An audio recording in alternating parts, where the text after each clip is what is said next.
Music. I remember I was a little kid, my mom was doing PTA, I ran up to her, I said, "Hey mom, without music, I would die." And I remember she got super kind of like mad at me. She was just, not mad, she was just like, "You can't say that. That's not something you could say in front of parents," and things like that. And I just didn't understand why.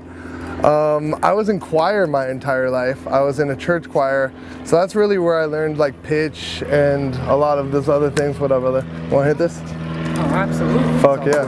I grew up in South Pasadena, which is a wonderful city, but it's the type of place where you can't take a shit without someone finding out and talking about it.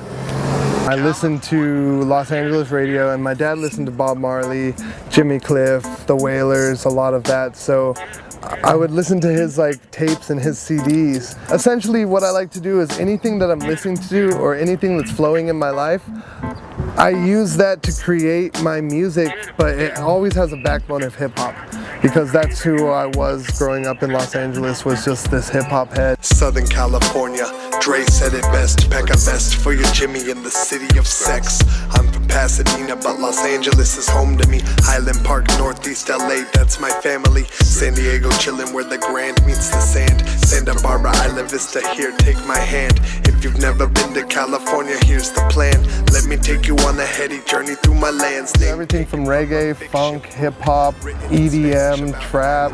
I make sure not to limit myself or stick to one genre, because I don't want anyone to ever expect anything out of me and then be disappointed when I start wanting to do something else or try another realm or explore. A lot of my adulthood had to deal with becoming 5 years sober. I'm 5 years sober from drinking alcohol.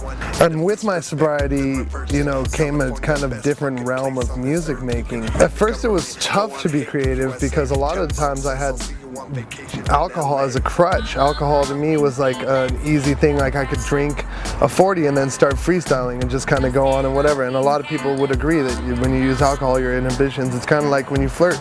Same thing when you make music. It's like you're a lot less worried about what's going to happen, and therefore you make a more organic and raw sound. So I started focusing more on what I was saying and what I was actually talking about, instead of it just being a song about partying.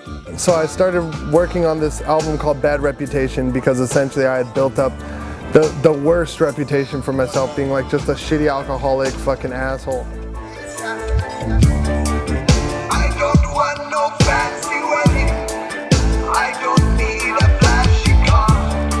I don't want to steal your money. No, I don't need no alcohol. But I don't want to make you worry, just because I don't have no worries at all. And if this universe takes me away, I want you to remember me standing tall. A lot of people are very, very, very cynical. They're anxious because they always think in the future. They always think about what's going to happen next. My music is for the present. My music stops people and makes them laugh and makes them think.